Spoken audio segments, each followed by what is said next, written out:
membuat kejahatan karena kalian. Sahabat-sahabat dimanapun berada, saya Zulkifli M. Abbas mengharapkan sahabat-sahabat semua untuk kemudian mensubscribe, like, dan juga men-share channel kita ini. Salam Tauhid, salam satu Tuhan. Kenapa tidak mengajarkan saudara, kejahatan? Sekarang begini saudara, sekarang Yesus mengajarkan muridnya menyembah siapa? Menyembah Yesus atau menyembah utusan yang mengutus Yesus? Jawab.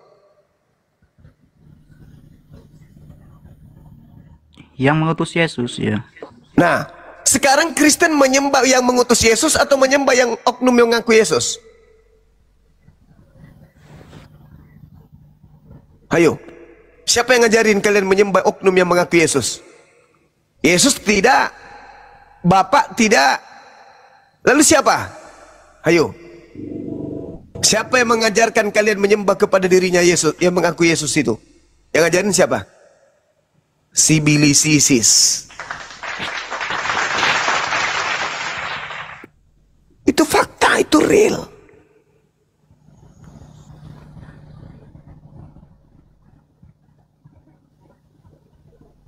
Sadarlah kawan, kematian semakin dekat kepada kalian.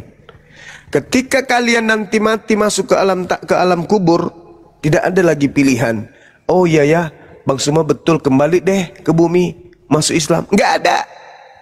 Kalau sudah masuk ke tanah, yang ada hanya penyesalan saja.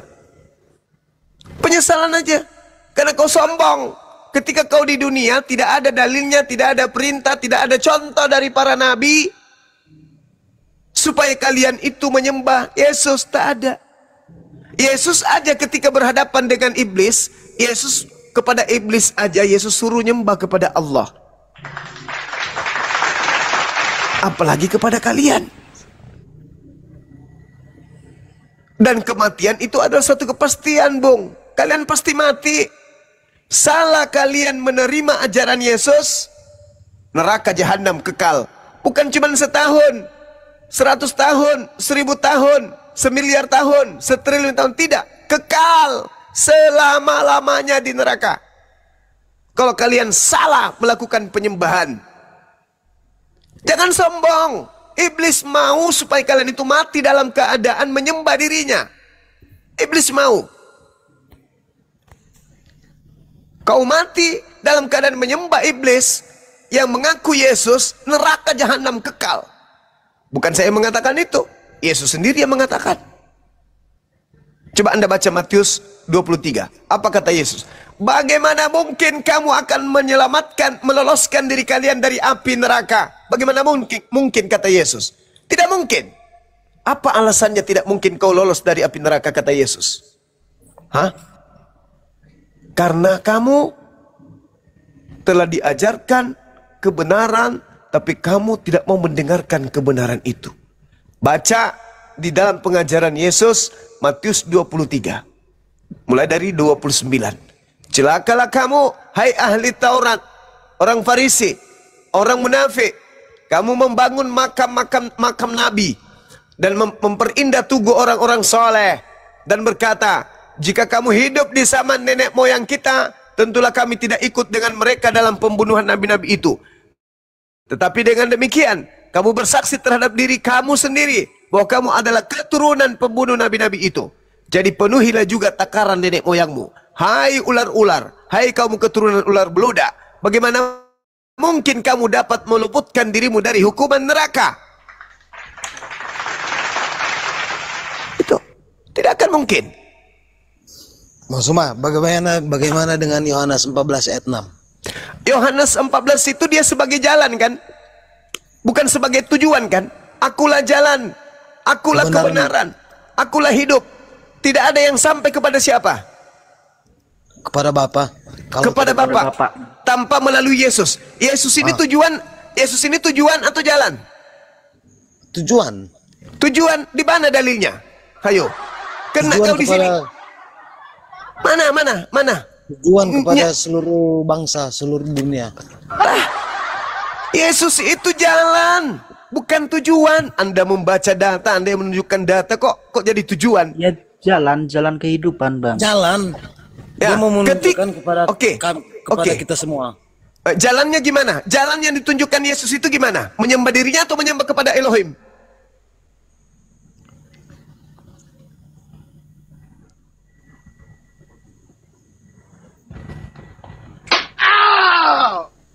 Yesus mengajarkan dan Yesus berkata, apa kata Yesus Yohanes 10:27? Aku mengenal pengikutku, pengikutku mengenal aku, mereka mendengarkan suaraku dan mengikuti aku. Pertanyaan saya, siapa yang kalian ikuti menyembah Yesus?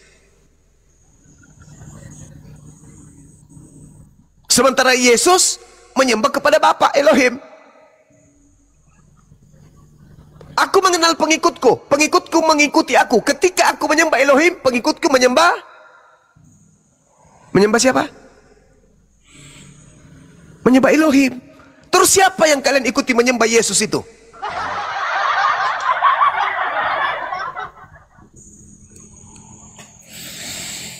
Kami bukan mau menyesatkan, kami menjelaskan. Kami kasih kepada kalian, kami sayang kepada kalian.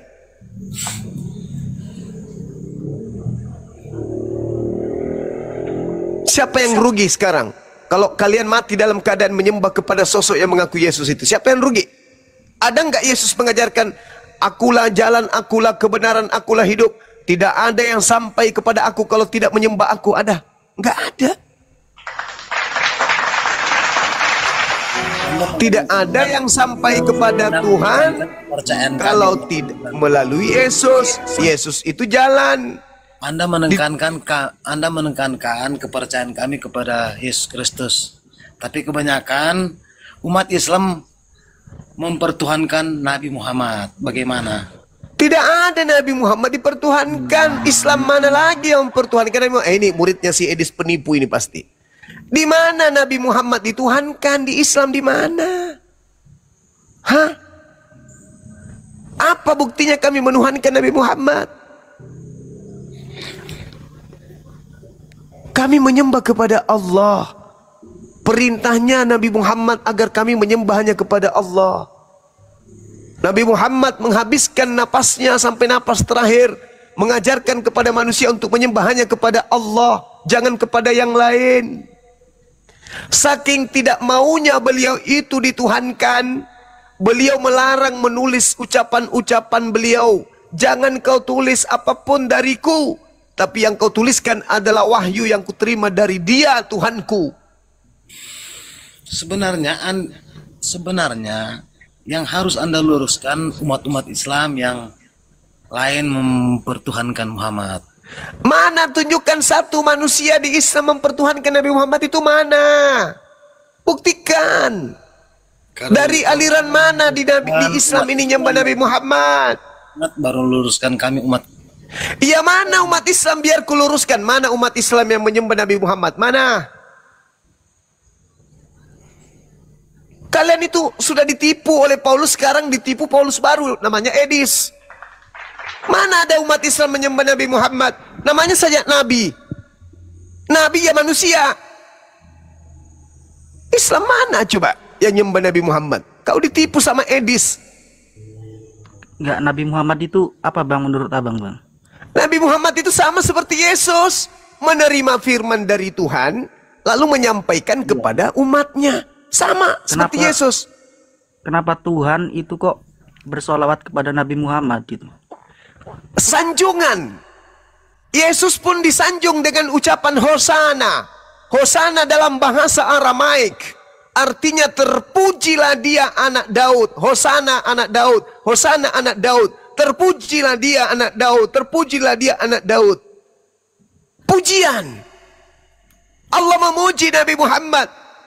Kami memuliakan Nabi Muhammad. Apa yang salah ketika saya sebagai seorang pemimpin, saya pensiun area manajer di sebuah negara, di sebuah perusahaan, saya menyanjung kemudian staf saya, apakah itu salah? Apa yang Anda samakan? Salah bang, salah. Kamu kalau memuji anakmu itu salah. Apa yang Anda samakan Yesus dan Muhammad? Yesus dan Nabi Muhammad, Yesus dan Nabi Muhammad sama-sama utusan pencipta langit dan bumi. Bedanya, Yesus hanya untuk Bani Israel tok.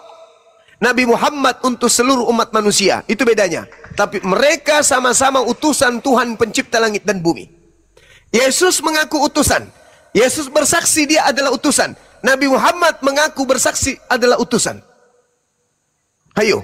Hanya kalian manusia-manusia cupu yang berasal dari barat ini, pengaruh barat, yang mengaku, yang bersaksi Yesus itu adalah Tuhan. Padahal yang kalian saksikan adalah Tuhan, itu adalah Kristus palsu yang datang kepada Paulus.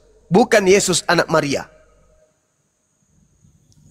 Berarti yang disalibkan siapa? Yang disalib itu penyesat. Siapa yang penyesat? Yang disalib. Siapa namanya? Nabi Isa. Yesus. Nabi Isa itu. Yesus. Itu Yesus yang disalib. Dia mengaku Yesus kok. Coba Anda baca di dalam di dalam Lukas 21 nomor 8. Ketika Yesus mengajar kepada muridnya, apa kata Yesus kepada muridnya? Hei murid-murid, ya paman, waspadalah kepada penyesat yang bakal datang kepadamu dengan memakai namaku dan berkata, akulah dia. Sejenak Dia sebelum menyatakan kepada mereka yang dia menyampaikan waspadalah kepada mereka yang menyesat, tidak salah kepada mereka yang tidak percaya kepada Yesus Kristus. ya, kalianlah itu. Kita yang percaya kepada Yesus Kristus. Yesus yang mana yang Anda percaya?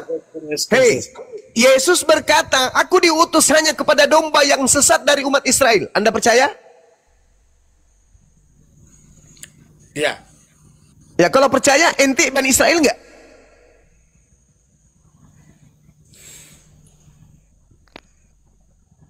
kan kami kan orang Apa kami? Kristen, pengikut Kristus. Ya. Ya, kalian Bani Israel enggak? Bukan hanya Bani Israel. Dia Lah datang tadi katanya untuk seluruh percaya. Ya, Matius kami percaya. 15 nomor 24, Yesus berkata, aku diutus hanya kepada domba yang sesat dari umat Israel. Percaya nggak dengan Yesus ucapan itu? Percaya nggak? Ya, itu buat Kami percaya. buat domba-domba Percaya tersesat kan? yang itu. Nah, percaya. Kami percaya pada kebenaran. Itu tadi tidak benar. Pengakuan Yesus itu tidak benar. Kalau dia hanya untuk Bani Israel. Benar atau tidak?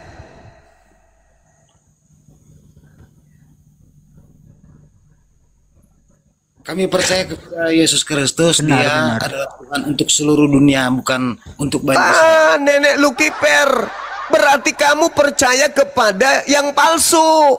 Karena yang asli, ketika dia datang di tengah Bani Israel, dia bersaksi. Coba, Yohanes 5 nomor 36. Ada kesaksianku yang lebih penting dari kesaksian Yohanes Pembaptis. Bahwa seluruh mujizat yang aku lakukan, pekerjaan yang aku lakukan, pekerjaan itu yang aku lakukan sekarang, dan pekerjaan-pekerjaan sakti itu bersaksi bahwa Bapa yang telah mengutus aku. Kesaksian Yesus bahwa seluruh mujizat yang dilakukan itu adalah kekuatan baginya untuk mempersaksikan bahwa dirinya adalah utusan Tuhan. Dari mana kau dapat ilmu bahwa Yesus itu adalah Tuhan untuk seluruh manusia? Ayo. Sedangkan Yesus bersaksi dia hanya rasul utusan Tuhan. Yohanes 5 nomor 36. Mana yang harus saya percaya? Yesus bersaksi tentang Yesus atau kalian anak-anak setan yang bersaksi tentang Yesus? Ayo.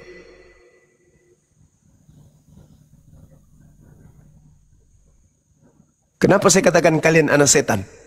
Karena itu ucapan Yesus.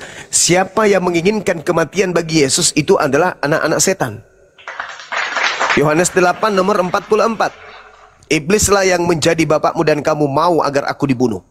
Siapa yang mau dibunuh? Siapa yang mau agar Yesus dibunuh? Siapa yang punya pemikiran agar Yesus dibunuh? Itu adalah iblis.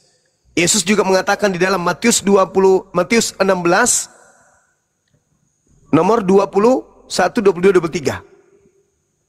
Orang yang berpikir Yesus akan mati di salib itu adalah iblis menurut Yesus. Karena Yesus itu tidak mungkin mati di salib. Dia adalah orang yang dikasihi. Dia manusia mulia. Bahkan dia disebut sebagai anak Elohim. Apa maksud anak Elohim? Hamba yang intim terhadap Elohim.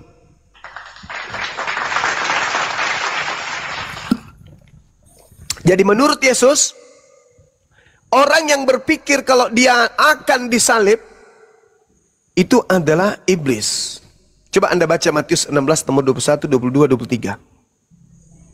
Petrus aja nih berpikir kalau dia akan disalib, Yesus akan disalib. Dikatakan, enyahlah iblis. Coba. Karena kenapa? Karena Petrus berpikir Yesus ini akan mati. Makanya disebut iblis. Sebab Tuhan menginginkan Yesus tidak mati. Yang berpikir Yesus akan mati di salib itu iblis. Umat Islam ada nggak berpikir bahwa Yesus itu akan mati di salib? Nggak ada. Hanya Kristen. Jadi pada kesimpulannya, Kristen mau Yesus disalib. Iblis mau Yesus disalib. Di kubu yang lain, Tuhan tidak mau Yesus disalib. Umat Islam pun tidak mau Yesus disalib. 2 lawan 2. Kami bersama dengan Tuhan menginginkan Yesus tidak disalib. Kristen bersama dengan setan, berdua kelompok ini sama-sama mau Yesus disalib. Ayo, jujur, Kristen yang ada di sini, mau ndak kalian itu Yesus disalibkan demi dosa kalian, atau kalian tidak mau Yesus disalib? Jujur, mau kan? Mau, sama seperti setan. Sekarang pertanyaannya, mau nggak Tuhan pencipta langit dan bumi Yesus ini disalib? Mau nggak? Nggak mau. Mana dalilnya? Keluaran 23 nomor 7 nomor 8, Amsal 6 nomor 16. Bahkan Yesus sendiri tidak mau dibunuh. Mana dalilnya? Yohanes 8 nomor 37 sampai nomor 45. Bahkan Yesus sendiri tidak mau disalib. Mana dalilnya? Baca Yohanes 11 nomor 54. Yesus tidak mau disalib. Iblis mau Yesus disalib. Kristen mau Yesus disalib. Berarti Kristen sekelompok dengan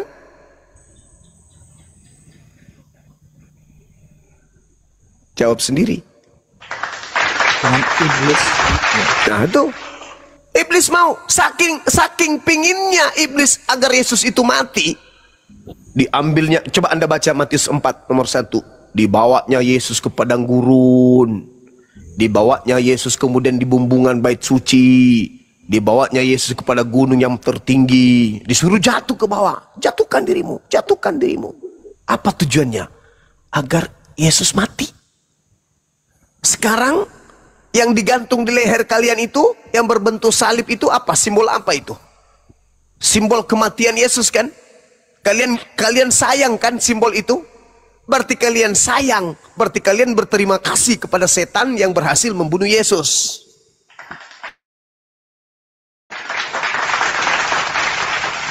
Tuhan mau nggak Yesus dibunuh? Nggak mau. Yesus mau nggak dibunuh? Nggak mau. Setan mau nggak Yesus dibunuh? Mau. Kristen mau nggak Yesus dibunuh? Mau. Berarti Kristen dan iblis sama-sama mau Yesus disalib. Sadar sampai situ? Sadar bang, sadar. Oke, jadi masih mau sekelompok dengan setan?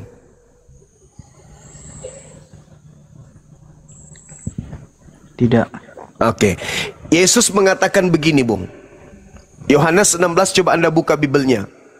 Data nomor 12, 13, 14. Apabila Yohanes 16. Yohanes 16. Ya, apabila Roh kebenaran itu datang, maka dia akan memuliakan aku. Ketika Anda menjadi Kristen, yang mati dikutuk Yesus, yang ditampar Yesus, yang diludahin Yesus, yang diseret Yesus, yang ditonjok Yesus, yang ditelanjangin Yesus, yang ditombak Yesus, yang digantung Yesus, yang dikutuk menebus dosa-dosa pelaku dosa Yesus. Itu memuliakan? Hah? Atau menghinakan? Menghinakan. Sedangkan Yesus menubuatkan, Ketika roh kebenaran datang, dia memuliakan aku. Berarti keluar dari Kristen. Kalau mau memuliakan Yesus, di Islam tempatnya. Contoh, apakah Islam beriman Yesus itu ditampar? Enggak. Apakah Islam beriman Yesus yang ditelanjangin, yang dibagi kainnya? Enggak. Apakah Islam percaya kalau Yesus pernah ditampar, diludahin, diseret, ditonjok, bahkan dibunuh, dikutuk di atas salib? Tidak. Lalu Yesus ini menurut kamu siapa, wahai Islam? Yesus adalah manusia suci terkemuka di dunia dan di akhirat. Kami menyebutnya Isa alaihi salam. Ma makna alaihi salam? Apa arti alaihi salam? Atasnya damai sejahtera dan keselamatan. Memuliakan gak itu? Memuliakan. Berarti yang ada pada diri Islam ini roh kebenaran atau roh sesat?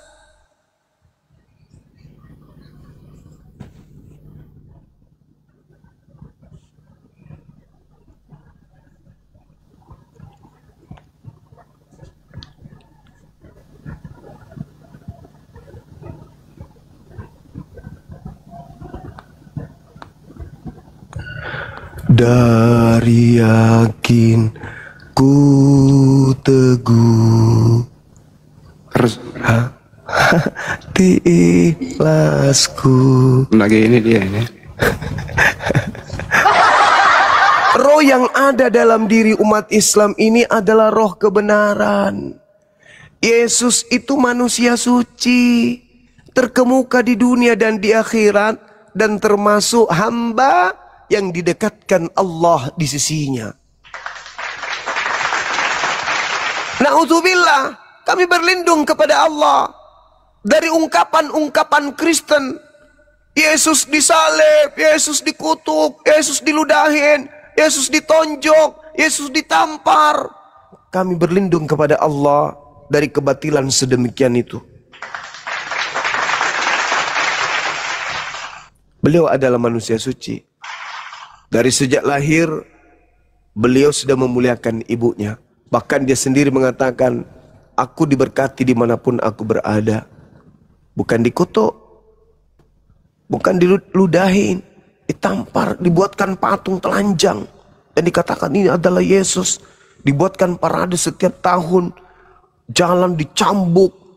Lalu kemudian dia bawa salib berat-berat kayak gitu. Merusak otak anak-anak. Tiap tahun kalian bikin parade sandiwara kayak apa gitu. Dulu masih di area gereja, sekarang sudah berani keluar di halaman jalan raya. Bikin macet. Ada orang gondrong dicambuk sama yang berpakaian tentara. Kamu sedang mempertontonkan apa itu? Tuhan dicambuk. Hah? Penjahat dicambuk. Itu memuliakan rupanya. Sedangkan Yesus berkata, apabila Roh Kudus itu datang setelah aku, maka Roh Kudus itu akan memuliakan aku. Bukan menghinakan, tapi memuliakan. Dan itu hanya ada kami di Islam. Kenapa kami kemudian mati-matian di sini siang dan malam? Karena kami cinta kalian, sayang sama kalian. Meskipun kami tidak pungkiri terkadang kami juga kesal, emosi. Upaya kami tidak dihargai, perjuangan kami tidak dihargai. Begitu naik, menghujat Rasulullah, bawa hadits, sementara membacanya pun kagak. Lulus dari belajar Bible aja kagak. Masuk hadis, Ya, Bang Zuma. Bukhari, seterusnya. Ya, silakan. Ini Bang Zuma ya. Ya. Menurut Islam kan Yesus sama Isa itu sama ya Bang ya. Kenapa Dalam orang tuanya beda? Kenapa Oh, orang salah. tuanya beda? Yang membuatnya beda kan cerita. Iya kan? Yang Ya, membuat cuma cerita. ada di ayat Alkitabnya ini beda. Orang tuanya Nabi Isa kan Maryam. Aram Iya. menyebutnya Miriam. Orang Dalam Yunani Islam kan menyebutnya Maria. Kan itu bahasa Dalam aja Islam ya. pun Oke, bertulang. saya mau tidak dikit juga ya. Tapi dalam Kristen Bukan masalah bahasa sudah- saja, tapi masalahnya adalah Isa palsu itu berasal sumbernya sumber Injil palsu gitu. Makanya berbeda. Misalnya tentang Yesus yang disalib, tidak disalib itu Muhammad yang namanya Injil palsu. Kenapa Anda mengatakan palsu? Karena Injil itu dibuat oleh orang tidak jelas, tidak tahu penulisnya siapa, dibuat oleh para antikris hanya untuk Kalau ini Bung, kalau kitab Talmud yang menuliskan itu jelas atau tidak jelas? itu kita mesti buat siapa? Itu apa yang Al-Quran? tuan rumah, tuan rumah Yahudi punya Talmud. Yahudi yang punya Talmud. Kamu Muslim. Lukas bukan punya Yahudi. Markus bukan punya Yahudi.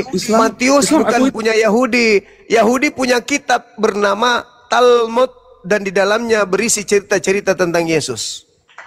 Kalau kami dipaksa untuk percaya Bible atau percaya Talmud. Talmud itu kitab sampah buatan Yahudi dan kamu sendiri tidak mengakui, Al-Quran tidak mengakuinya. Kenapa kau katakan kitabnya orang Yahudi sampah sementara Yahudi yang punya kitab? Itu dibuat oleh para rabi. Nah, kalau perjanjian baru dibuat oleh siapa?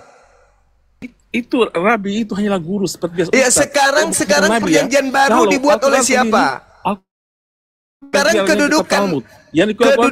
kedudukan daripada kitab perjanjian baru itu dibandingkan Talmud apa? Kamu tuh Muslim, harus mengakui.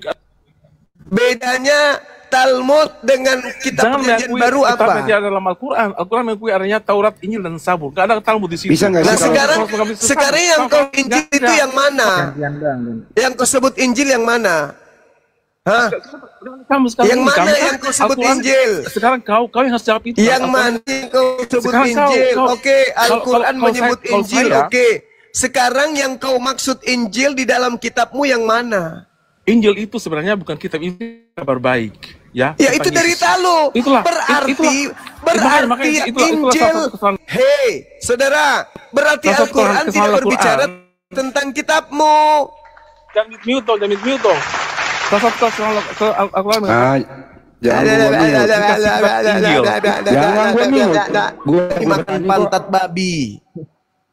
Injil itu ya Injil. Kasih ngomong aja, Bang. Mana ada? Gak boleh. Gak boleh. Di sini bukan tempat gereja, bukan. Kalau gereja ngomong aja pendeta nggak ada yang sangga, wajar. Manggungnya yang penting enak musiknya. Di sini nggak bisa. Mending kita ke gereja kalau kita mau membiarkan orang berbohong kayak tadi. Injil itu bukan artinya kabar baik. Kata siapa Injil itu kabar baik? Kabar baik itu evangelion. Itu bukan Injil. Kata Injil itu muncul di gereja, di Kristen nanti setelah ada terjemahan Al-Quran ini, mereka bisa baca, oh di sana ada Injil. Maka diambillah kata Injil itu. Coba kau tunjukkan saya original teks. Ada nggak kata Injil? Nggak ada. Original teks Bible kalian itu ada nggak Injil tertulis itu? Nggak ada. Kata Injil itu ambil di Al-Quran.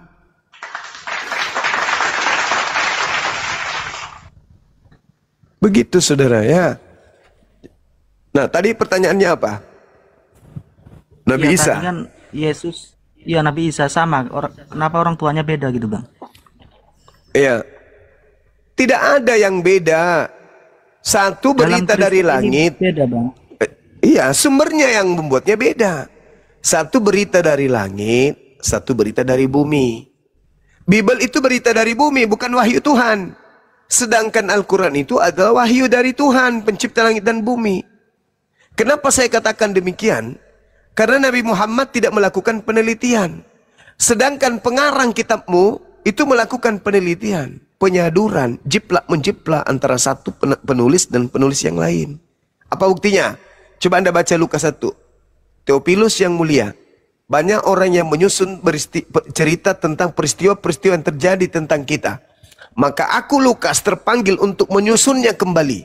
Setelah saya meneliti dengan saksama, maka aku Lukas merasa penting untuk menyusunnya kembali. Itu kitabmu, surat kabar yang disusun oleh penulisnya berdasarkan hasil penyelidikannya. Sementara Al-Quran adalah wahyu dari langit. Contoh, saya berikan contoh kepada saudara. Nabi Muhammad tidak pernah kemudian mendengarkan cerita atau membaca cerita.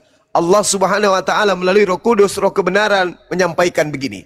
Bismillahirrahmanirrahim. Waskur fil kitabi Maryam izin tabasat min ahliha makanan syarqiyah.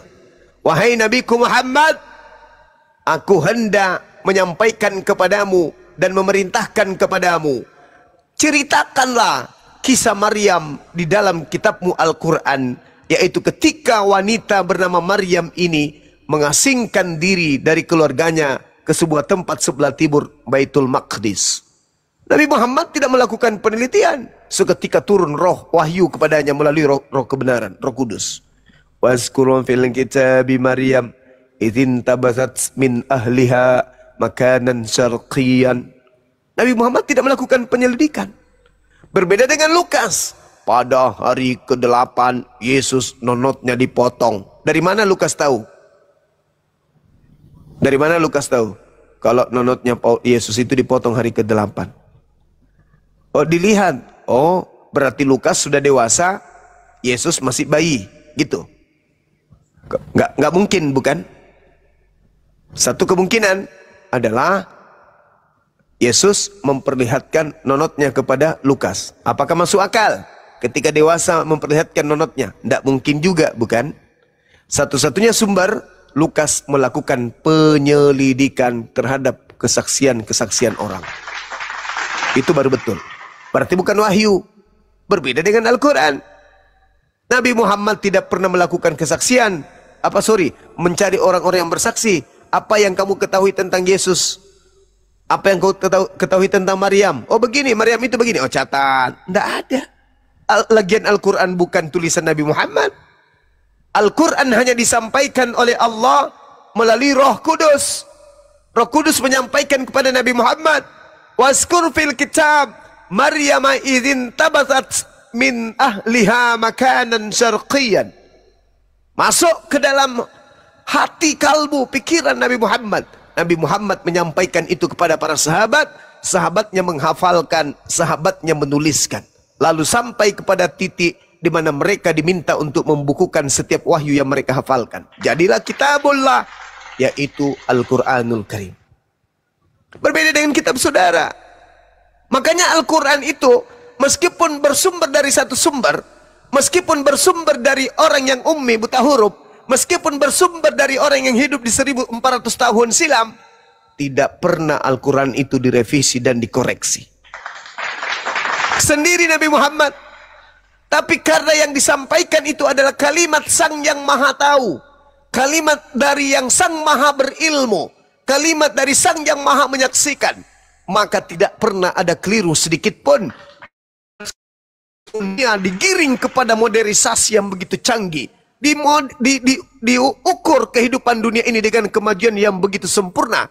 Al-Quran tidak pernah tergerus oleh zaman. Al-Quran tidak pernah tergerus oleh kemajuan manusia. Al-Quran tidak pernah kemudian mundur dari peradaban manusia. Al-Quran tidak pernah hanyut oleh modernisasi yang ditemui oleh manusia. Al-Quran selalu seiring sejalan. Secanggih apapun kehidupan manusia, semodern apapun kehidupan manusia, Al-Quran tetap berdiri kokoh, tidak pernah gentar menghadapi keadaan seperti apapun adanya. Berbeda dengan kitab Lo. Ketika semua wilayah di atas muka bumi ini sudah menjadi kota, nggak ada lagi hutan, maka babi yang tadi haram mentu halal ditambah kata hutan. Janganlah engkau makan babi hutan, mentang-mentang di situ kota semua nggak ada hutan. Wah, berarti semua babi boleh dimakan karena di sini nggak ada hutan lagi loh. Pandai kan? Karena kemajuan begitu hebat, tak ada lagi hutan di tempat mereka. Sementara dalilnya jangan engkau makan babi haram itu bagimu. Kita rubah, kita tambah kata hutan. Karena di sini nggak ada lagi hutan. Maka semua babi yang diimpor ke kota dimakan karena bukan lagi hutan. Babi kota katanya. Apa bedanya babi hutan dan babi kota? Oh, kalau babi hutan tidak pakai sepatu, tidak bisa pakai HP. Kalau babi kota pakai sepatu, pakai lipstik, mandi 3 kali sehari, sikat gigi, bahkan mereka pakai sampo, bahkan sekali-sekali dibawa nonton film Doti. Parah. Al-Quran enggak. Dari zaman Nabi Muhammad menerima wahyu sampai hari ini tidak pernah kemudian goyah. Coba Anda lihat. Ketika kemudian dikatakan Maryam, karena melihat oh Kristen dari barat hebat, modern, canggih, kita rubah Maryam menjadi Maria yuk. Gak ada itu. Gak ada. Al-Quran tetap Al-Quran, percaya diri untuk kemudian mengiringi kehidupan manusia sampai hari kiamat. Fattasat min dunihim hijaba fa arsalna ilaiha ruhana fatamatsala laha basharan sawiyya. Maryam kemudian memasang tabir melindungi, lalu kami utus kepadanya roh kami, yaitu malaikat Jibril. Maka nampaklah olehnya malaikat Jibril di hadapannya dalam bentuk manusia yang sempurna. Tidak ada yang dirubah. Oh, jangan tulis malaikat Jibril. Kenapa? Lagi santer diajarkan itu adalah Roh Kudus. Roh Kudus ada yuk. Karena Kristen membawa narasi Roh Kudus, kita Roh Kudus, jangan Jibril dong. Enggak. Jibril ya Jibril, Roh Kudus ya Roh Kudus. Al-Quran mengatakan begitu ya begitu. Jangan dirubah. Karena ini kalam Allah. Kapan dia dirubah? Kapan dia direvisi? Berarti kita adalah pendosa besar telah merubah firman Tuhan. Kenapa kitabnya saudara Kristen dirubah, direvisi, koreksi? Ya karena memang bukan firman Tuhan. Wajar. Siapa yang berani mengoreksi firman Tuhan? Siapa yang berani merevisi firman Tuhan? Kalau yang direvisi oleh penerjemah Bible itu adalah firman Tuhan, berarti mereka lebih layak dituhankan karena mereka mengoreksi perkataan Tuhan. Berarti Tuhannya tidak lebih maha tahu. Karena Tuhannya tidak tahu bahwa tahun sekian perkataan saya sudah nggak berlaku, harus diganti. Oh tidak. Al-Quran karena bersumber dari pencipta langit dan bumi yang maha tahu. Sekali kala innama ana rasul rabbi li ahabalaki gulaman zuqtiya. Tidak akan pernah berubah sampai hari kiamat. Itu baru firman Tuhan yang tidak termakan oleh zaman, karena sesuai dengan keadaan zaman. Qul huwallahu ahada. 1400 tahun silam manusia belum banyak, Tuhannya cukup satu. Begitu Tuhan manusia banyak, maka Tuhan berubah menjadi 3. Nggak ada. Al-Quran tetap satu, ahad, ahad, ahad, ahad, sampai kapanpun ahad. Kalau di Bible enggak. Coba Anda lihat 1 Yohanes 5 nomor 7. Itu tidak ada di manuskrip. Ada 3 yang bersaksi di surga. Kenapa 3? Kenapa harus bukan 1 aja? Oh mungkin karena sekarang manusia banyak. Tuhan rempong kalau Tuhan cuma 1, manusianya banyak.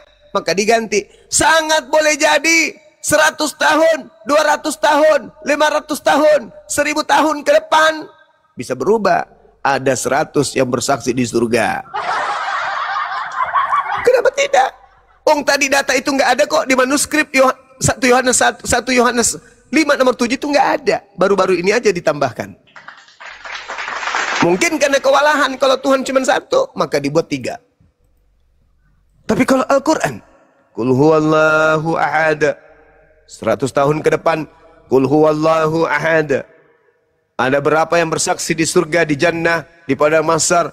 Ahad, ahad, ahad. Dia berubah 3. Akulah Tuhan, tidak ada Tuhan selain aku. Akulah selama-lamanya Tuhan. Dulu, itu dulu. Kata Kristen, woi, itu dulu woi. Sekarang begitu ada Yesus keluar dari kubur, tidak berlaku lagi woi. Kata Yesus di abad pertama, hidup kekal itu adalah mereka mengenal engkau satu-satunya Tuhan. Kata Kristen, woi sus, gak berlaku lagi itu bong. Dulu satu-satunya, itu dulu. Belum ada bom-bom, belum. Belum ada Edis, belum. Mereka belum kebagian Tuhan pada saat itu. Sekarang mereka ada. Jadi Tuhan itu ada 2 minimal, harus 3. Jadi nggak berlaku lagi. Hidup kekal itu adalah mereka mengenal engkau satu-satunya Tuhan. Sekarang 3-3-nya Tuhan. Parah kan? Kenapa bisa kayak gitu? Ya karena informasi yang kamu terima tentang Maria itu informasinya dari bumi, dari orang-orang. Siapa orangnya? Entah. Kalau kami tetap Maryam. Ya bang, ya bang. Ya hentikan saya. Kalau tidak 4 bulan ke depan saya tidak berhenti ngomong. Enggak bang, gini bang. Katanya Ya. ini Nabi Muhammad itu kena sihir. Benar apa enggak bang? Kalau Nabi Nabi Muhammad kena sihir, Iya bang. kena santet, kena doti, promosi lagi nih. Hari Rabu nanti kita nonton habis maghrib di MP Mall Panakukang, teman-teman yang ada di Makassar bersama Bang Suma. Kalau dia kena doti, kena santet, kena sihir, karena dia manusia. Kenapa itu jadi masalah? Nabi Muhammad manusia, dia bukan Tuhan. Makanya saya katakan, siapa manusia Islam yang menyembah Nabi Muhammad? Dia manusia. Pertanyaannya ini, Bang, Tapi sihirnya kalau itu ada Tuhan benar apa enggak? mati, itu baru masalah. Kalau seorang nabi kena sihir, itu mah biasa. Karena memang nabi itu pasti ada yang syirik, pasti ada musuhnya, pasti ada yang cemburu, ada iri, ada dengki, ada yang sirik. Samanya Yesus, yang sirik kepadanya adalah kaumnya, umatnya seluruhnya. Imam kepala mahkamah agama, orang Farisi, semua iri cemburu kepada Yesus. Bahkan sampai kepada upaya pembunuhan. Wajar, karena Yesus manusia. Nabi Muhammad kemudian disihir.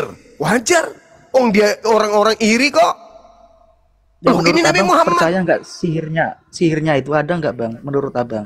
Iya, Nabi Muhammad pernah kena sihir. Tapi Nabi Muhammad kena sihir itu tidak merubah akidah umat Islam. Itulah makanya asbabul nuzul daripada surah apa itu? Al-Alaq. Surah Al-Alaq itu diwahyukan itu awalnya karena Nabi Muhammad ini kena sihir. Makanya diajarkan oleh Allah kemudian. Supaya kemudian Nabi Muhammad membacakan ayat itu. Qul a'udzu birabbil falaq. Itu, saudara. Kalau sihir itu ada di zaman dulu, kenapa peperangan itu ada gitu, Bang? Pastinya itu nggak ada peperangan gitu. Kenapa bisa? Sekarang saya tanya sama saudara. Anda percaya sihir itu ada? Tidak, Nggak percaya sihir? nggak percaya. Lalu, zaman Yesus banyak tukang sihir. Zaman Paulus banyak tukang sihir. Zaman Musa banyak tukang sihir. Kok Anda nggak percaya? Zaman sekarang aja, Bang, jangan zaman dulu, zaman sekarang aja. Zaman sekarang pun tukang sihir itu banyak. Itu penipu, Bang, nggak ada itu. Ya Allah ya Karim. Tukang sihir itu ada, Bang. Zaman Yesus tukang sihir itu ada banyak. Zaman Paulus juga ada, ya. Makanya ada film Doti itu sihir tuh. Ada santet itu sihir, ada teluh itu sihir. Masa nggak percaya sihir? Nah, Nggak percaya kalau itu, Bang. Penipu itu, dukun-dukun berkedok agama katanya. loh beda. Ini kita berbicara tataran sihir, bukan oknum, Cak Kangkung. Ini bukan oknum, kita berbicara mengenai sihir. Doti, ilmu hitam itu ada. Makanya ketika Nabi Muhammad kena sihir, Allah mengajarkannya surah Al-Falaq. Qul a'udzu birabbil falaq. Katakanlah wahai Nabiku Muhammad, aku berlindung kepada Tuhan yang menguasai waktu fajar. Min syarri ma khalaq, dari kejahatan makhluk yang diciptakannya. Wa min syarri ghasiqin idza waqab, dan dari kejahatan malam apabila telah gelap gulita. Wa min syarri naffatsati fil uqad, dan dari kejahatan wanita-wanita penyihir yang meniup pada buhul-buhul atau pada tali-talinya. Wa min syarri hasidin idza hasad, dan dari kejahatan orang yang dengki apabila mereka sedang berdengki. Ini tukang sihir maksudnya. Jadi Nabi Muhammad karena kena sihir, maka turun wahyu ayat ini. Seorang nabi disihir, kamu heran? Iya. Kamu heran nggak kalau ada Tuhan mati dibunuh oleh manusia? Kamu heran atau enggak heran? Heran sih, cuma ada alasannya itu. Oh iya. Iya. Jadi boleh Tuhan dibunuh? Boleh, yang penting ada alasannya gitu. Karena apa? Dibunuh? Macolo saudara. Hancur minah. Tuhan boleh dibunuh. Alamak.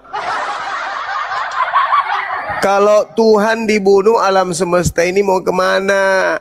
Itu pernyataan batil itu. Yang namanya Tuhan itu maha kuasa kok dibunuh. Gitu, hancurlah. Ini kalau kalian yang menguasai dunia, mampuslah manusia, keturunan Adam kau buat. Tuhan boleh dibunuh, Tuhan boleh dikutuk.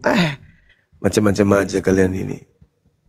Mate balik. Bunuh itu bukan berarti mati dia, Bang. Lalu? Bukan berarti mati sebelumnya. Lalu dibangkitkan Setengah mati, pingsan. Cuman ini jasadnya doang yang mati. Lah mati itu namanya. Astagfirullahaladzim, ya Allah ya Karim. Orang yang disebut mati itu jasadnya doang, seluruhnya. Orang mati itu tidak mati dalam arti kata mereka menghilang. Enggak. Mati itu adalah terpisahnya antara jasad dan ruh, itu mati. Tapi ruh hidup. Bahkan jasad ini pun nanti hidup kembali. Jadi kematian itu hanya pindah alam saja. Jadi kalau ada Tuhan pencipta langit dan bumi mati, itu konyol.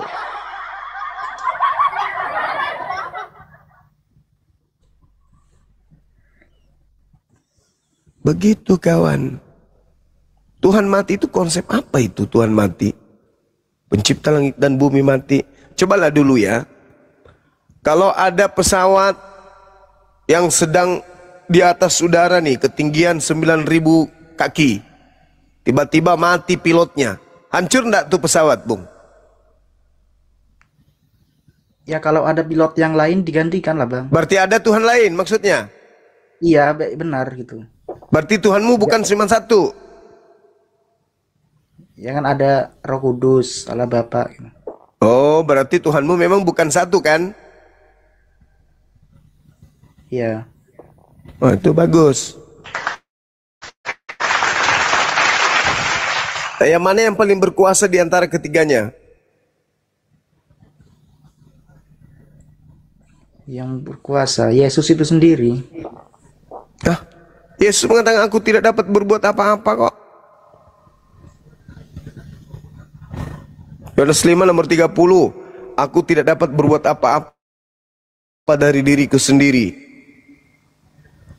Berarti Yesus ini Tuhan lapisan ketiga. Lapisan pertama siapa? Sang sumber. Nah, berarti Bapak. Iya. Berarti ketika Tuhan junior mati masih ada Tuhan senior. Iya, benar. Sang Bapa itu. Jadi Tuhan memang ada senior, ada junior ya. Yaudah Bang lah, makasih Bang. Iya. Iya.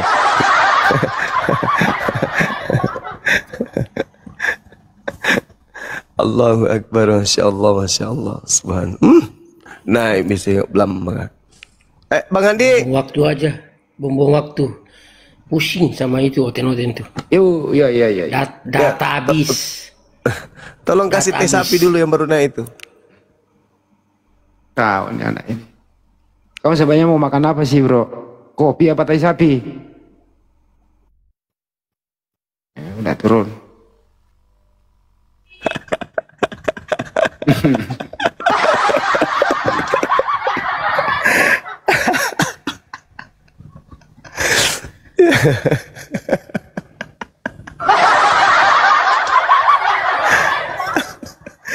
Allahu Akbar, Masya Allah. Ini Manuel balik lagi, ada apa lagi sih? Tanya lagi satu kali lagi tadi kayak tadi Bang Hendi. Ayo Bang Hendi. Turun lah. Aduh, Bang Handi memang kadang-kadang lucu ya teman-teman. Orang mestinya harus ditanya, mau bertanya atau ditanya, ini mau makan teh sapi. Siapa gurunya? Oh iya.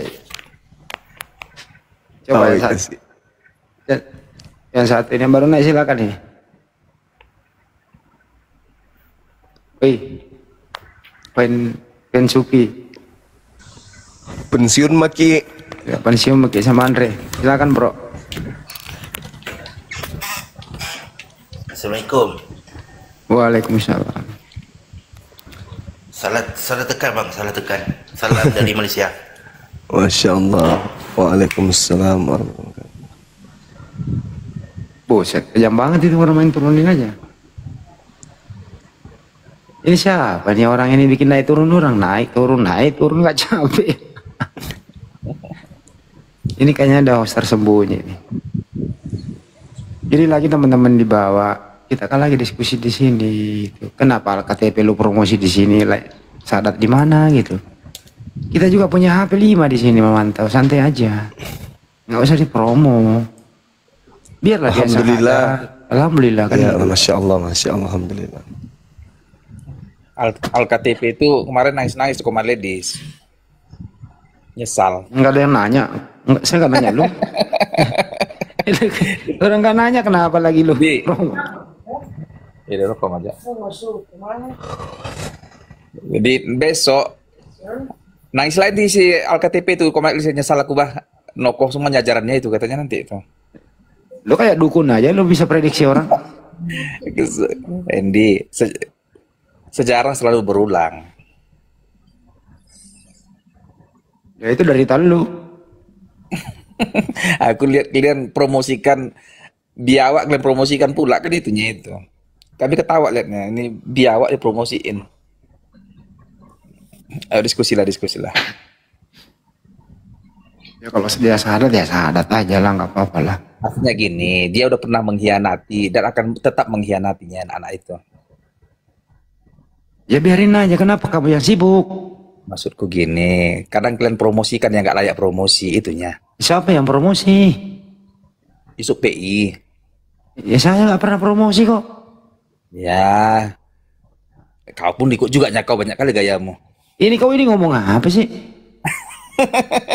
Kami ketawa lihat kalian promosikan si Ya Alkatif. ketawa aja gitu loh. Saya yang larang ketawa siapa? Nanti sahadat dia di Komal Juma aja nanti. Baru nyesal lagi, nangis lagi di Komal Elis dia dapat koin lagi. Biawak. Bagus lah kalau dia ngasih koin, kan berarti ada orang punya duit daripada kau. Ngasih enggak, dapat enggak. Maksudku Kan nasib lu yang begini, dapat enggak, ngasih enggak. Kalau yang mau Tapi promosi ngomongnya, apa, Hendy, kalau komal-komal yang baik itu promosikan yang benar-benar aja. Kalau emang masuk Islam. ini daripada kau gini loh bro, dapat enggak, ngasih enggak, tapi ngoceh aja gitu.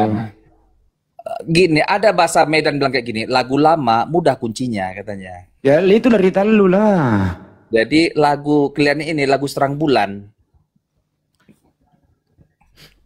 Lagu lama lu udah berulang, artinya Jadi apa?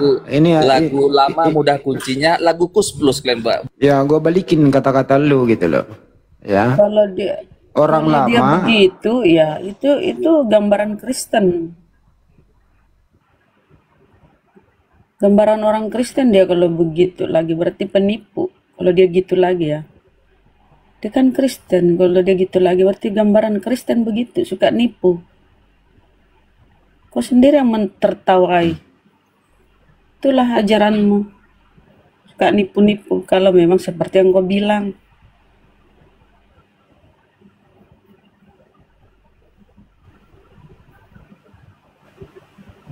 lagu lama, artinya apa? Ada orang lama dihidupkan menjadi orang baru, menjadi Tuhan. Itu maksudnya Bunda. Supaya dia hidup baru. Itu Bunda. Itu maksudnya itu pepatahnya tuh. Jadi dia hidup baru. Ketawa-ketawa.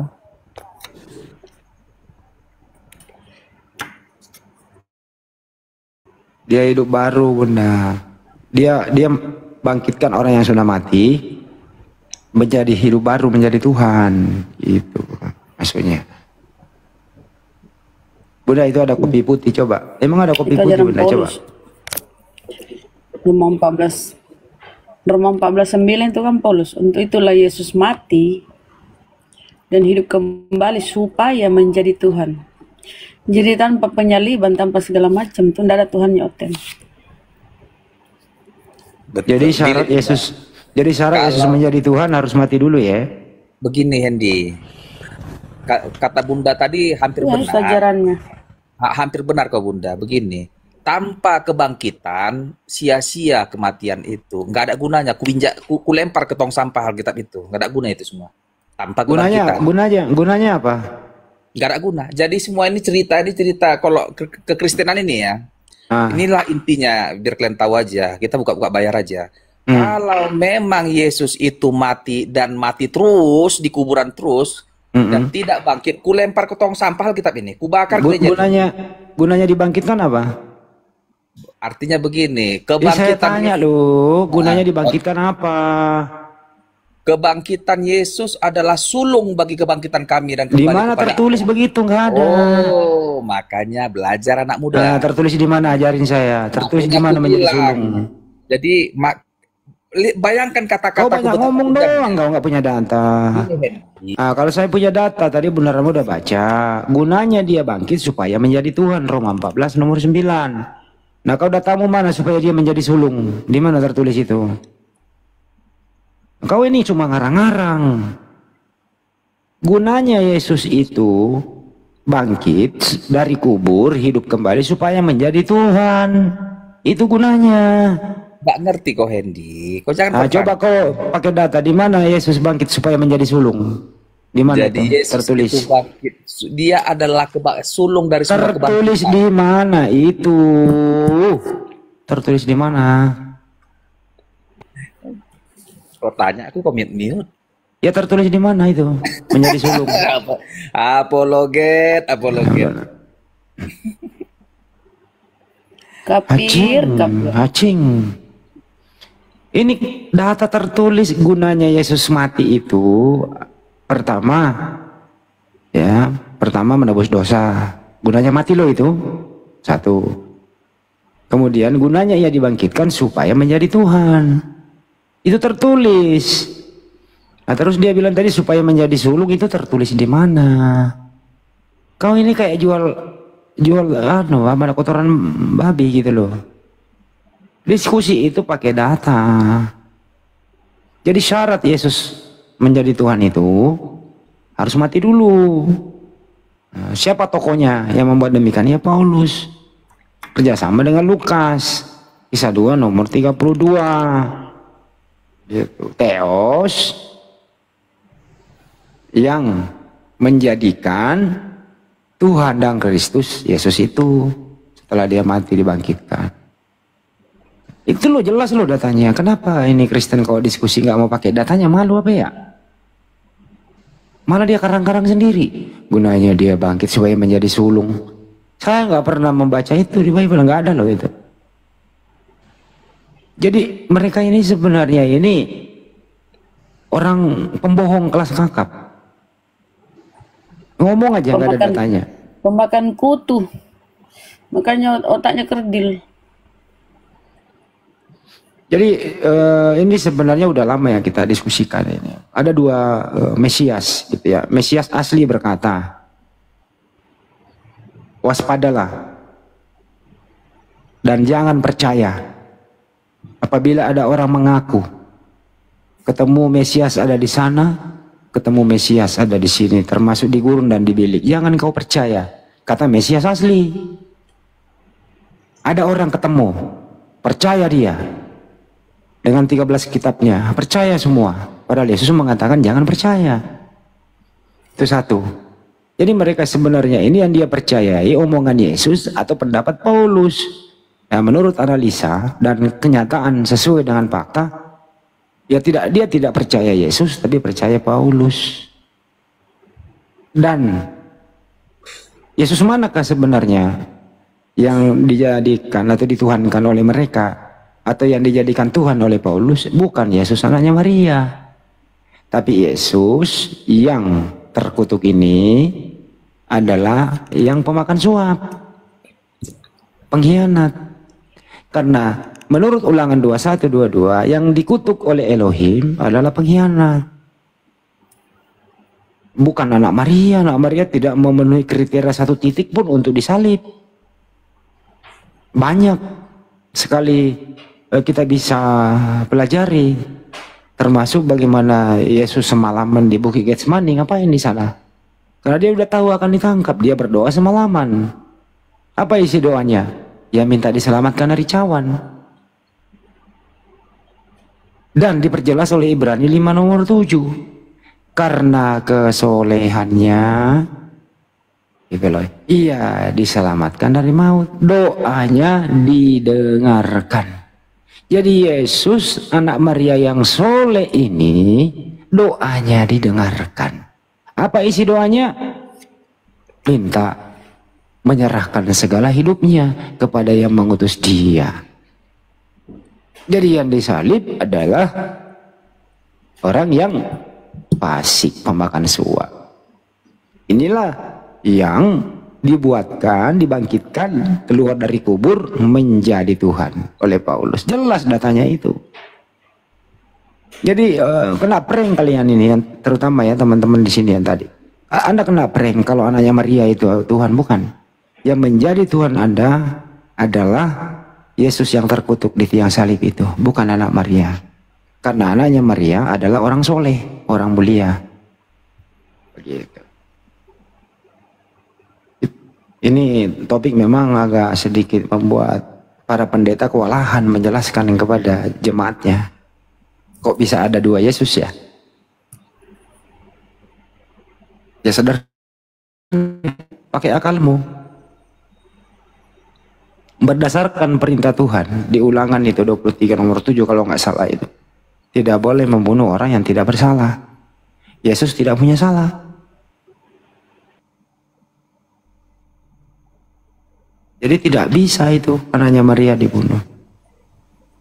Dan banyak keterangan-keterangan di sana. Ya secara akal saja deh. Ya akal sehat. Banyak kok kita tanya teman-teman. Yesus mulia nggak? Mulia. Yesus orang soleh nggak? Orang soleh. Yesus punya dosa nggak? Enggak gitu. Boleh nggak membunuh orang yang tidak berdosa? Orang soleh? Tidak boleh. Yang mati di tiang salib? Yesus. Nah ini. Barusan dia ngomong tidak boleh, tapi dia bilang boleh. Nah, inilah doktrin yang melekat di sini yang sulit untuk kita luruskan.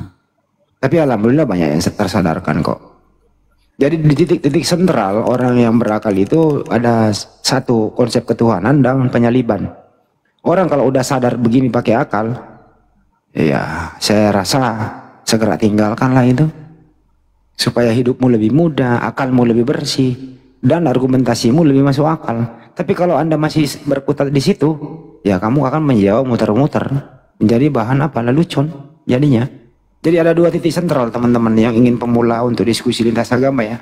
Konsep ketuhanan sama penyaliban. Anda bahas di sana. Di sini pasti muter-muter pendetanya. Karena ajaran para nabi itu yang bersumber dari langit ya. Tidak ada penebusan dosa pakai darah manusia. Nggak ada. Semua para nabi itu di sana itu disarankan menyembelih hewan. Nah, ajaran dari manakah ini? Ada darah manusia dan dagingnya itu dijadikan sebagai penebus dosa. Nah, jadi ini kalau ajaran, kalau darah Nabi Muhammad diminum gimana tuh? nggak ada urusan darahnya. Kenapa emang? Di mana darahnya Nabi? Nggak ada darahnya. Nabi Muhammad bukan Tuhan kok. Mau saya putar. Darahnya Nabi Muhammad bukan Tuhan. Yang kau makan Kan minum, yang kau minum tiap hari itu, yang kau minum tiap hari itu, ya darahnya ya Tuhanmu kan. Perjamuan kudus, minum anggur darah Tuhan, makan roti ya daging Tuhan kan. Kalau kamu sudah blow on, nggak bisa kau nyari dero di sini, nggak bisa. Kamu akan menjadi bahan tertawaan. Kalau kebodohanmu, kebotolanmu, ya kepaganismemu itu, kamu mau masukkan di area muslim, nggak laku. Buktinya ajaran-ajaran pendetamu teriak tiap hari di gereja, bahkan sampai ke jalan, ke pasar. Tapi populasinya tinggal berapa persen? Karena akal nggak bisa menangkap ajaran itu. Akal manusia yang sehat tidak bisa menangkap konsepmu itu. Akal manusia yang sehat tidak akan pernah bisa dicerna dengan adanya tumbal darah manusia menebus dosa. kecuali doktrin. Makanya seiring dengan perkembangan iptek, ilmu pengetahuan teknologi ya, termasuk mindset orang berpikir itu, lihat aja di luar negeri, gereja udah pada mulai kosong, dijual-jualin gitu. Isinya tinggal nenek-nenek, kakek-kakek kok. Anak-anak muda ngapain ke gereja weekend? Mending ke pantai, mending ke sirkuit, mending GM, atau mending pacaran, mending main bola, dan seterusnya. Ngapain? Karena mereka merasa, oh ternyata kita ke gereja, pertama nggak ada perintah, kedua ngapain? Itu fakta loh itu. Fakta. Ada pernah pendeta berkata 2040, waduh, bisa punah itu. Jerman, Inggris, Roma deh, Yunani deh, Italia deh misalnya di sana. Kan pusatnya dari sana. Buktinya kan bahasa Bible bukan bahasa Yunani koina. Gitu ya, Greek koina. Gimana di sana perkembangannya? Ya. Enggak laris juga. Selamat malam Handi. Ya, malam. Saya jujur ya mendengar statement kamu, narasi kamu menandakan kamu tidak memahami kitab dengan baik dan kamu membuat narasi gitu. Emang lu paham Bible? Lu paham Bible? Biarin dulu dia berstatement.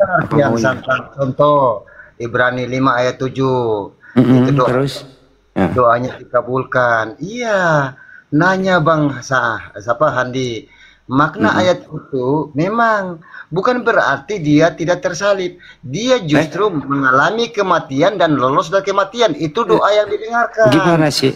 Kemudian denger satu dulu, Ibrani 5:7 dulu, jangan kemudian dulu. Coba baca baik-baik. Diam dulu, baca baik-baik coba. Kemudian bentar. Baca baik-baik dulu Ibrani 5:7, jangan kemudian dulu. Baca baik-baik dulu, kita bahas itu dulu. Musalah lagi mati terkutuk. Jadi baca dulu Ibrani 5 nomor 7, jangan pindah topik dulu. Dia mengambil kutuk karena kita. Ya, pindah-pindah kan. Ibrani 5 nomor 7 dulu selesaiin, baru pindah ke Galatia 3:13 satu-satu. Hanya di dalam kesalehannya dia berdoa dan doanya didengarkan.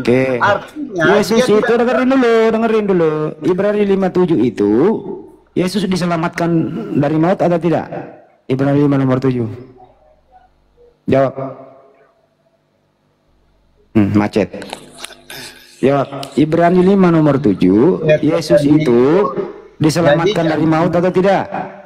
Jadi jangan kamu menerjemahkan hurufiah menurut akal kamu yang sering. Terus mau ngapain?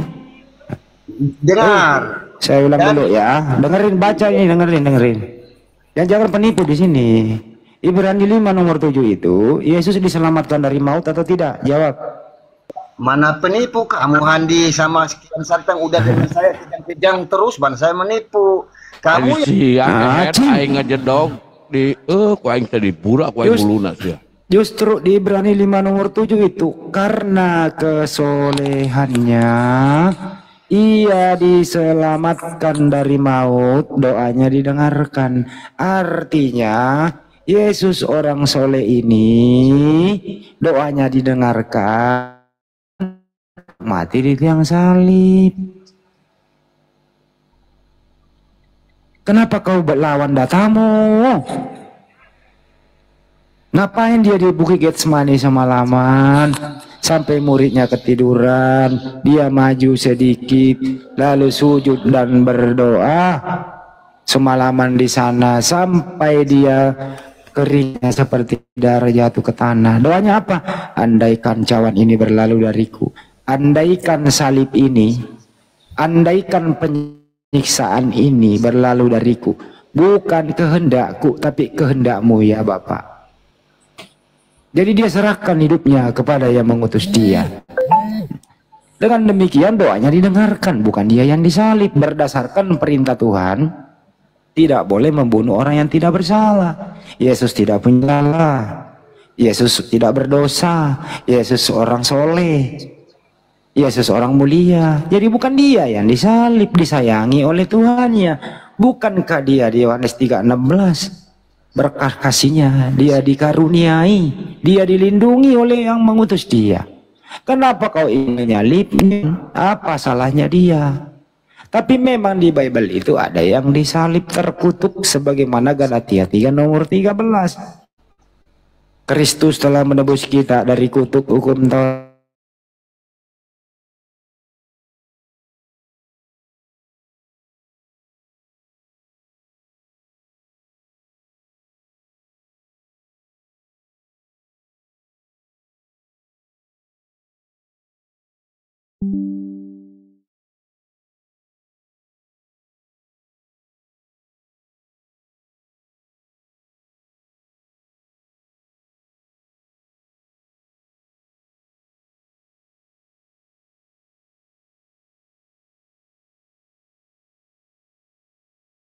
Musuh kalian itu adalah bukan kami, musuh kalian itu adalah Bible itu sendiri.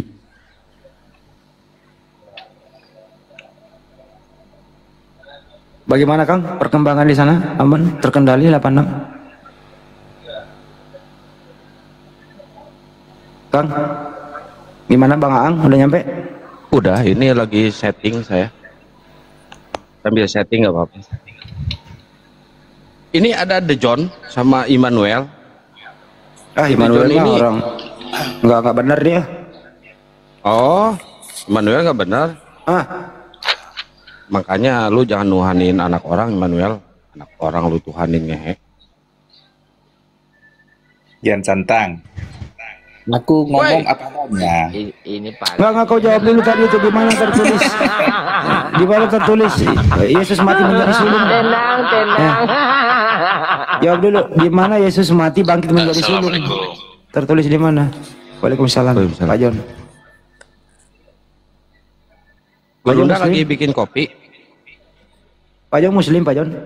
Ya, saya dari Aceh. Ya? Saya dari Aceh. Oh, Masya Allah.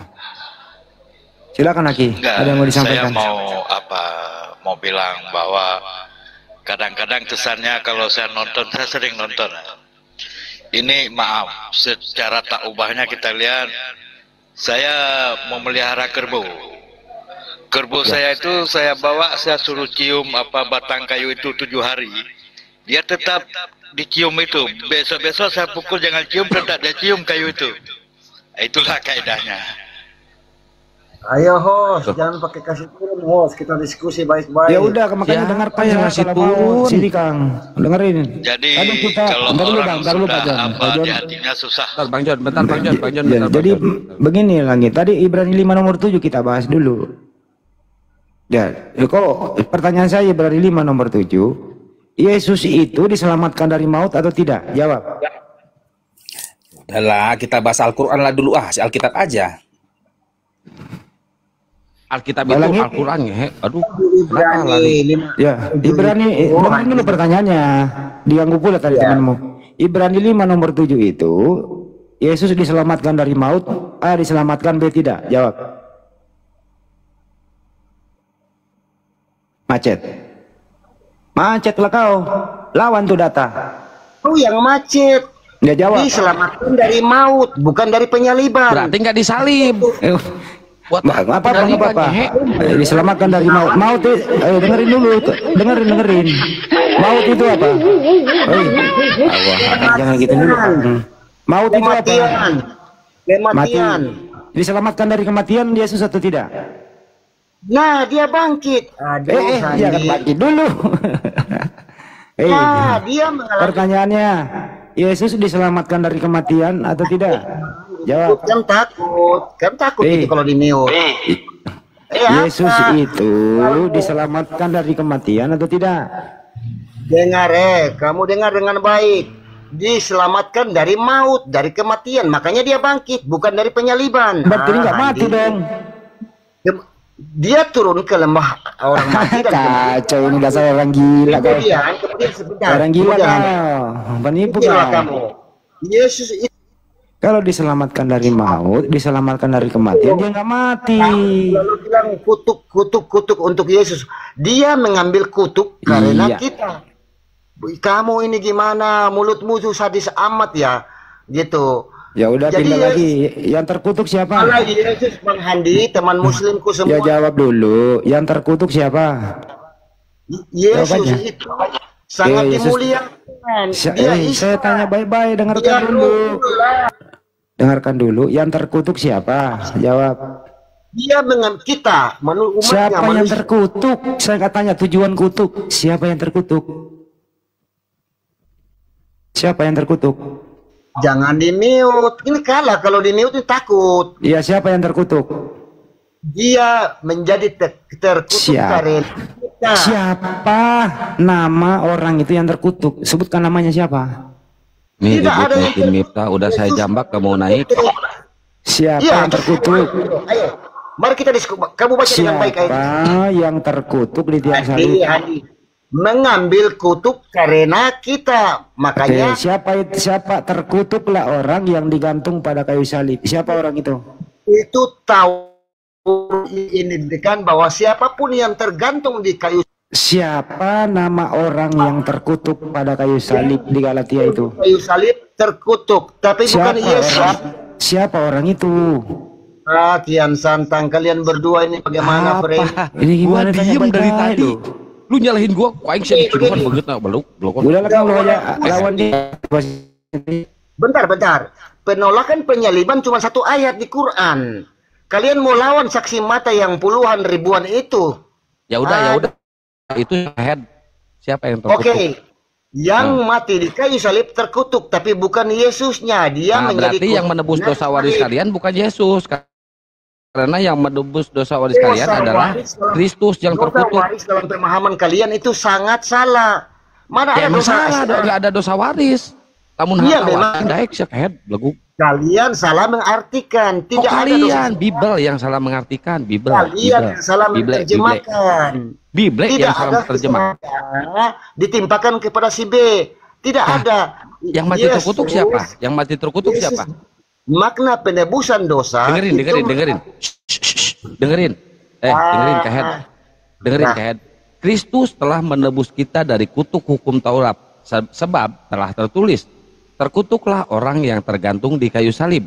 Nah, yang tergantung di kayu salib adalah Kristus. Kristus itu siapa? Yesus. Berarti yang mati terkutuk di kayu salib itu Yesus. Ya, benar itu. Benar itu, udah akui lu. Dasar saya belegung. Dengar dulu orang-orang yang baru belajar agama. Yang belajar agama? Mana ada kita belajar agama? Dengarkan, kasih kesempatan. Yang mati di kayu salib terkutuk, termasuk Yesus. Tapi siapa namanya? Ya, siapa namanya? Terkutuk. Dengar. Siapa namanya goblok? Belum. Kalian sementara memperkatakan sosok yang mulia dalam Quran, Isa itu terkutuk. Ya, mulia. Kalau Nabi Isa mulia, diangkat oleh Allah, digantikan, diserupakan gitu kan.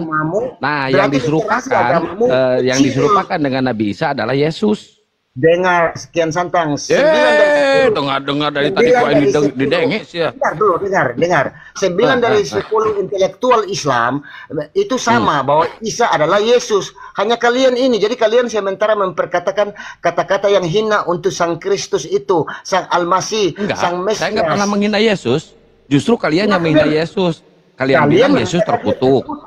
Kalian yang bilang terkutuk siapa? Yang bilang terkutuk siapa? Kalian dari tadi bilang dia terkutuk. Bible. Kok kalian gimana? Ya, Bible yang mengatakan. Tertulis dalam Bible Galatia 3 pasal 13. Terkutuk orang yang tergantung di kayu salib. Nah, kata si Bible yang terkutuk di kayu salib adalah encus.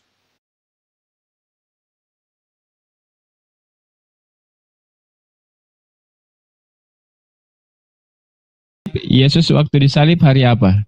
Jumat, berhenti Sabtu. Hari Tetap Jumat. berhenti Sabtu karena Yesus itu kebiasaannya berhari Sabat. Tunggu dulu. Hari Sabat itu hari apa? Hari Sabtu. Hari Sabtu. Sabat, Yesus disalib Sabtu. hari apa? Jumat. Jumat masuk Sabtu kan? Yes. Betul ya? Betul enggak? Iyo. Dia bangkit di hari keberapa? Bukan berarti ke situ, Bos. Di hari ketiga dari hari Sabtu. Dia bangkit di hari keberapa? Salah perhitunganmu. Kenapa salah? Ya ampun. Oke, hari Sabat masuk hari Sabtu toh? Kakak sesat. Makanya tunggu Jangan dulu, dihitung Margaret. satu dari Margaret, tunggu Sabtu. dulu. Bukan Yana. Hari Sabtu, hari Sabat masuk hari Sabtu toh? Yesus disalib, betul enggak? Ya, berhenti hari Sabtu. Nah, Makanya Maria datang ia bangkit di hari ketiga. Dari ketiga. mulai dia mati. Bukan Berarti hitungan hari. Mati kita. terus bagaimana itu? Bos, bukan begini. Yesus bangkit di hari ketiga, lalu berhenti di hari ketiga, hari Minggu. Terus bagaimana kita menjelaskan Yesus bangkit di hari ketiga? Bagaimana itu penjelasannya? Itu kaitannya terhitung dari hari ketiga itu. Hari pertama dia Jumat, Sabtu, Minggu, hari ketiga. Jadi contoh nih, Bang Inspirasi, Karyana pergi ini hari Senin, saya pergi ke Parapat sampai di hari kedua. Bu Karyana, penyalibannya Yesus itu hari kapan? Jumat, bos, semua tahu itu Jumat. Jumat jam 3. Sebelum memasuki hari Sabat, betul enggak? Yes. Nah, kalau Jumat sebelum memasuki hari Sabat, sebelum masuknya hari Sabat, Yesus disalib. Betul enggak? Iya, jangan hitungnya. Jumat masuk hari Sabtu. Ya, jangan hitung 1 Jumat, 2 Sabtu, 3 Minggu. Jangan gitu di hari ketiga. Nggak ada hubungannya ke hari Terus, apa? Hari ia bangkit pada hari ketiga maksudnya apa itu? nggak ada kaitannya ke hari Dua-duanya nggak ada yang kena. Dua-duanya nggak ada yang kena. Gini, Bos. Mau di hari Minggu, mau di hari Sabtu nggak ada yang kena. Percaya sama Tidak ada yang kena. Nggak ada yang kena. Karyana dulu. Karyana. Yesus mati jam berapa pada hari Jumat? Jam berapa dia? Tunggu mati? aku dulu. Nah, saya tanya dulu. Kamu tahu Yesus mati hari Jumat jam berapa? Jam 3. Jam 3. Besok Sabtu 1 hari ya, jam 3 ya. Karena Yesus orang hari Sabat. Nah, besok kan 1 hari, besoknya jam 3 berarti kan? Iya. Ya kan? Berarti hari Sabtu baru terhitung 1 hari ya? Minggu Yesus itu bangkit hari Minggu pagi. Berarti baru 1 hari setengah dong. Baru 1 hari setengah. Baru 1 hari setengah. Iya. Bukan. Jumat, Sabtu, Minggu, hari ketiga. Kamu hitung seperti apa sih? Ya udah, oke. Aku ikuti Jangan kamu. kelempar dunia. Ceritakan gimana maumu, coba ceritain. Karena yang kita bahas konteksnya Nggak ada yang kena, nggak ada yang kena. sama kematian Yesus. Iya, Bang Detram, baru 1 hari setengah itu kenanya. Makin salah lah kalian, makin salah lah. Kalau patokannya di hari Minggu, baru 1 hari setengah itu. Justru itu, jadi kita konteksnya bukan di kematian Yesus 3. Ini konteksnya tentang pemberhentian bahwa Yesus berhenti pada hari Sabat, yaitu hari ke-7 dia mencipta. Hari pertama pada mulanya Allah menciptakan langit dan bumi. Kedua, ketiga, keempat, kelima, keenam manusia. Ke-7 dia berhenti pada hari Sabat. Ini yang diimani oleh orang Advent. Begitu. Tidak, kenapa saya mengambil patokan di penyaliban? Karena Bu Karyana mengangkat hari Minggu adalah hari pertama. Di situ, makanya saya larinya ke penyaliban. Tentang masalah Yesus ini bangkit di hari ketiga. Gini, Bos. 7 hari, kan ada tertulis di Alkitab. 7 hari lamanya, 7 hari. 1 untuk Tuhan. Di hari apakah itu? Nggak ada hubungannya ke Yesus disalibkan. Karyana kok hari Minggu tadi. Tidak ada. Jadi gini, Kang Gimi, kalau kita check-in hotel, masuk nih hari Senin, keluarnya hari apa kita, Kang? Berapa hari? 1 hari. 1 hari. Senin ya berarti hari Selasa. Itu 2 hari. 1 hari kan? Kan Senin sama Selasa saya masuk. Oh, masuknya hari apa? Sorry. Senin. Ya. Kalau check out hari Selasa. Hari Selasa dong. Berapa hari saya? 1 hari. Ya kan saya Senin masuk, keluar hari Selasa. Enggak kayak gitu, enggak kali 24 jam gitu. Enggak ada kali 24. Kali 6 jam. Kalau memang seperti itu, Bu Karyana, Kalau memang seperti itu, ngapain harus dibuatkan narasi dalam Bible, ia bangkit di hari ketiga? Hari ketiga. Oke, gini aja bos. Oke, percaya nggak hari Sabat itu sama dengan Sabtu? Percaya. Oke, aku bacalah sekarang. Nih ya, aku baca di Markus 15. Nih, sementara itu hari mulai malam. Ini Yesus dikuburkan ya. Dan hari itu adalah hari persiapan. Persiapan apa tuh? Yaitu hari menjelang Sabat. Sabat sama dengan Sabtu. Udah. Persiapan Sabat, artinya persiapan Sabat itu Yesus itu kebiasaan Yesus adalah berhari Sabat. Hari Sabat itu sama dengan Sabtu. Titik. Sebelum hari Sabtu hari apa? Hari Jumat. Setelah hari Sabtu? Minggu. Setelah hari Minggu? Senin. Setelah Senin? Aduh. Setiap hari bisa ke gereja, bukan cuma hari Sabtu atau Minggu. Dosa lu, Bang, kalau mau dosa. Dosa lu. Aduh. Setiap hari itu bisa ke gereja, bukan hanya hari Sabtu atau Minggu. Siapa yang melarang ke gereja? Tapi ada satu hari yang diindahkan Tuhan berhenti pada hari Sabat, yaitu hari Sabtu. Itu tertulis di Alkitab, ada Sabat, ada Sabtu. Itu loh Bu Margaret. Makanya besok-besok ke gereja hari Sabat, hari Sabtu. Iya kan, kita memang berhenti di hari Sabtu, malam mingguan. Bener juga Kriana ya. Bener juga Margareta, malam mingguan dong. Iya nggak? Udah, makan mondrek dulu, makan mondrek. Kok semuanya apa Mbak itu ya, Mbak Karyana ya. Gara-gara temannya udah turun itu ya. Kalau kita hitung ya, kalau memang penyaliban itu di hari Jumat, kalau dia 3 hari, seharusnya dia di Senin loh. Iya gini hitungan jamnya Bang kalau hitungan jam kalau. Iya.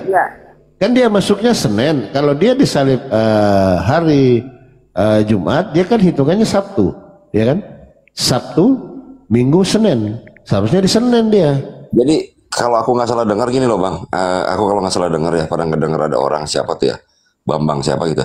Kalau zaman dulu itu pada waktu itu bukannya pas perubahan hari itu bukan jam 12 malam. Jam 6 sore kalau aku nggak salah. Nah, betul. Pada mulanya Allah menciptakan langit dan bumi siang dan malam. Jadi itu orang siang dan malam. Iya, makanya Advent itu bukan jam 12 perhitungan dunia, jam 12 teng udah tahun baru, bukan gitu. Kita perhitungannya dari jam 6 ke jam 6 sore, jam 6 sore ke jam 6 sore sama kayak muslim. Dari jam 6 sore ke jam 6 sore itulah satu hari pergantian. Makanya kita jam 5 sore Sabtu udah berhenti dari istirahat. Bukan itu penyaliban, penciptaannya. Sampai ke malam minggu. Begitu. Jadi kalau dunia ini kan yang dibuat paus ini jam 12 malam. Ya kan? Pergantian hari. Itu merubah waktu. Merubah waktu nggak boleh loh, itu marah Tuhan. Oke, hari Jumat jam 6 kan? Berarti hitungan satu hari Sabtu jam 6 juga. Nah, kemudian itu satu hari, berarti masuk ke 2 hari jam 6 hari Minggu. Betul. Baru 2 hari. Kan? Baru 2 hari, belum sampai 2 hari. Ini anehnya, Detram ini dia Kristen sendiri. Dengar dulu, kau dengar dulu. Kau dengar dulu, dia bangkit hari Minggu pagi, makanya belum sampai 1 hari setengah juga berarti kalau itu dari jam 6 ke jam 6. Belum, mau dihitung dari mana aja nggak kena. Hitungnya penciptaan. Anda Karyana ini ikut-ikut, Pak Jem ini bilang begini-begini, dia bilang iya betul jam 6 ke apa sih, dengar orang aja. Kamu harus punya memang yang benar dong. Memang hitungan kami itu nanti Pak Jem bilang nanti hitungannya 1 hari dari jam 12 ke jam 12. Pasti kamu bilang, nah itu benar itu. Gimana sih? Saya kalau nggak benar saya lawan.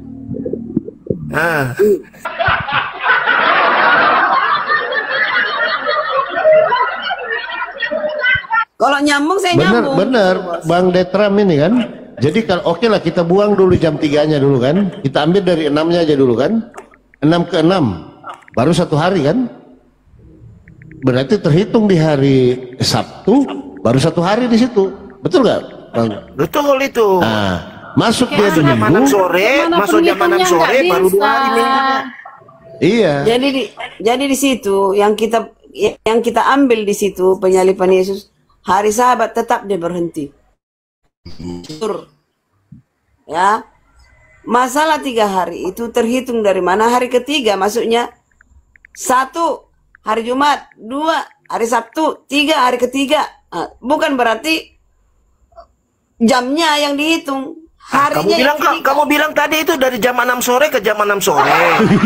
Sekarang lain lagi kamu. Cuma dengar Jamie tadi bilang gitu, kau ikut lagi. Udah pas itu, udah Trump. Geblek banget sih lu. Geblek banget sih.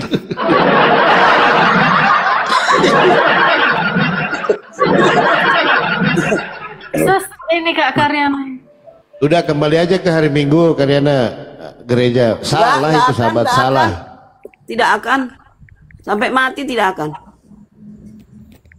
Emang gampang? Enggak lah. Saya kan bukan saya periksa semua. Advent itu cuman dirayakan. Oh, alah, dirayakan, merayakan terus pula itu. Dirayakan gimana sih? Udah banyak belajar dulu, Dek Margaret. Ya, karena kamu udah membilangkan saya gimana-gimana tadi. Iya kan, Kak Karyana itu menyembah Nabi Isa toh. Isa Al-Masih pun gak ada dibahas. Bahas ke situ. Nggak ada. Kalau menurut Bang Detram itu pasnya hitungannya gimana, Bang? Hitungannya gimana itu, Bang? Kena nggak? Ya kena nggak kena tetap kena juga. Ya iyalah. Coba cukupkan sampai ke hari ketiga itu. Ya kalau saya kan hitungannya Jumat, Sabtu, Minggu gitu, tidak ada jam. Cuma kan tadi saya karena ya itu kan perhitungannya pertanggalan itu ya lewat orang Yahudi. Itu kan hitungan kalender lunar ya.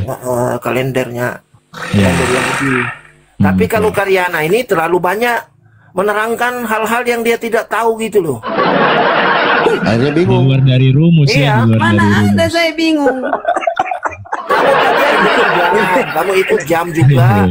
Disapa dulu Bun, disapa dulu Bun. Ada ini siapa namanya? Bang Detram. Tunggu Bu Karena, sabar. Disapa dulu. El Rey. Lanjut. In Ya, disapa dulu Bun. Bang Detram, jangan nyecer Mbak Karyana terus. Ini satu koma nyerang dia semua. Dia nggak ada temennya. Nyerang Advent ini loh. Ini Advent diserang terus dari kemarin loh. Gara-gara kabar baiknya Cuma turun dirayakan dia. Kak Karyana. Tunggu dulu, saya sapa dulu Mbak Iin, monitor Mbak Iin. Mbak Iin, monitor. Muslim, Kristen Mbak Iin. Dibuka mikrofonnya Mbak Iin, monitor. Mbak Iin. Mbak. Oke. Saya gitu. Mau cewek, mau cowok, mau cantik, mau apa, pokoknya enggak jawab saya turunkan. Cantik itu, Bang. Itu dia bicara kok.